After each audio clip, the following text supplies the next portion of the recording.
Somebody who's not a radical leftist at all. He's a very popular businessman and congressional candidate in the great state of Florida, Keith Gross. Keith, great to have you on the show. Good to be with you. All right.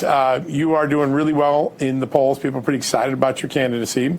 Tell us what's on the minds of Floridians, because as Florida goes, usually the country goes. What's on their mind right now as we head into this election season? Yeah, we're definitely getting down to crunch time. We've got 11 days till polls close, and fortunately we have been leading in the polls. We have a double-digit lead still, even as the race begins to tighten. But the top issues are the same in Florida as they are in much of the country. People here are concerned about affordability. Things cost more at the gas pump. They cost more in the grocery store. Inflation's hitting people hard, and a lot of that's driven by government spending, which really leads to one of the other top issues, and that is government spending, government waste, and taxation. So that's one of the things that I've been talking a lot about on the campaign trail is the importance of cutting government spending so that we can get waste and abuse under control and stop spending money that we don't have. It's driving our inflation through the roof. Of course, election integrity and illegal immigration are still top issues. And I've pledged to back President Trump's policies, to implement his America First policies, and ensure that we deport every single illegal alien.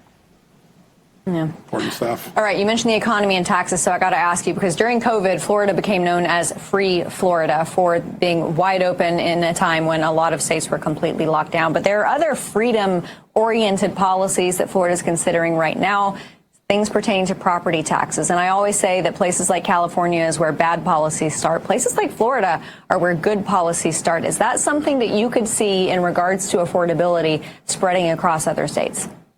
Oh, for sure. I think it's not only an affordability issue. People are already scraping to make ends meet. They're working harder than they should have to. And a lot of it's because of government spending and government waste. But when it comes to property taxes, it's also a fundamental rights issue.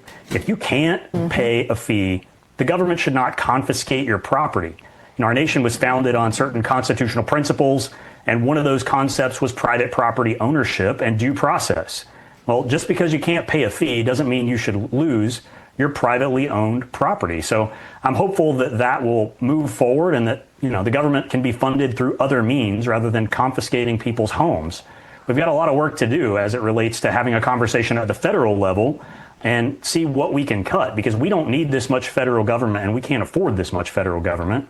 Florida is the free state of Florida, as we like to call it. We've still got plenty of things to improve upon, but we're always working for more freedom here. And that's what I believe in. I believe in freedom, individual rights, and small government. Yeah, really smart.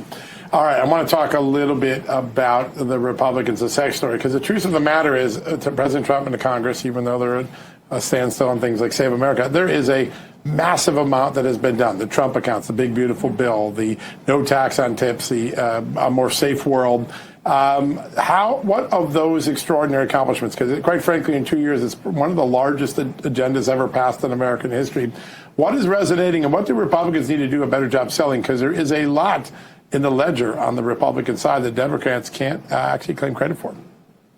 Yeah, the one big, beautiful bill is a massive piece of legislation. President Trump pushed that through. There's never been a president like President Trump. He is a once-in-a-lifetime president, a once-in-a-nation's history kind of president. The things that he's accomplished are historic, and certainly people here in the Panhandle appreciate no tax on tips, no tax on overtime, no tax on Social Security, and most of us are happy that the tax increase that was about to hit people who own businesses and make the companies that make all the jobs, those people were about to get hit with a massive tax cut that would have harmed our economy. President Trump ensured that that did not happen.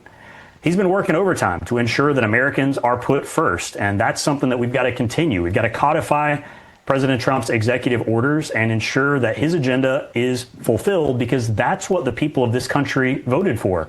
My district voted for President Trump and he won this district by more than 18%. So this district aligns with President Trump's policies, and that's why I think they're aligning with me so strongly. The MAGA base is firmly behind me. I'm up more than 20 points with the MAGA base in our most recent poll. And that's because President Trump's policies and my policies are very much aligned. I'm a business guy. I've pledged to follow the president's footsteps and donate my congressional salary. I've self-funded my campaign. People are tired of politics as normal. We want an outsider, and we want change. Before we let you go, typically in the midterms after a presidential election, the incumbent party really isn't a part of the conversation when it comes to who's going to have the majority in the next term. And yet Republicans, here they are, neck and neck with Democrats on the generic ballot. What competitive policies do Democrats have that could help pull them ahead? Or is it all just kind of the socialism brand? It is socialism through and through. Democrats can't win on legitimate policy. They can't win in fair elections. It's why they want to fill our country full of illegal aliens. It's why they oppose border security. It's why they oppose voter ID. Democrats have been dragging us down a path of destruction for decades now. And this is such a shift from what they used to be. You know, President Trump himself was a Democrat back in 2009. I was a Democrat in 2009. That was a different time and a different Democrat party. The MAGA base has moved 1,000 miles towards America First policies and constitutionalism, and the left has moved really close to communism. Many of them are actual communists now. So that's a pretty terrifying shift. If we want to save our country, we've got to elect Republicans. President Trump already made history by winning a second term despite everything they threw at him. Lawfare, attempted assassinations, and everything else. He made history. I think we're going to make history again and hold the majority in the midterms. Real quickly before we let you go, Keith, even in a state like Florida where there aren't a lot of Democratic socialists running, is it the issue of these really radical folks, the guys in Michigan and now Wisconsin, others, does that come back to even haunt the Democrats in a state like Florida because they're going to have to make a choice? Do they support them or disown their own party's people? You know, I think it will be an issue here. We ran a poll recently for general election. We ran a poll where I was opposing each of the prospective Democrat nominees. There are 4. And I beat all of them by more than 20 points. It's going to be an easy election for me to win the general. But part of that is because of the way the communist DSA wing of the Democrat Party has taken over the national conversation in their party. It doesn't matter how moderate a local Democrat pretends to be. When they get to Washington, we've seen it for years now.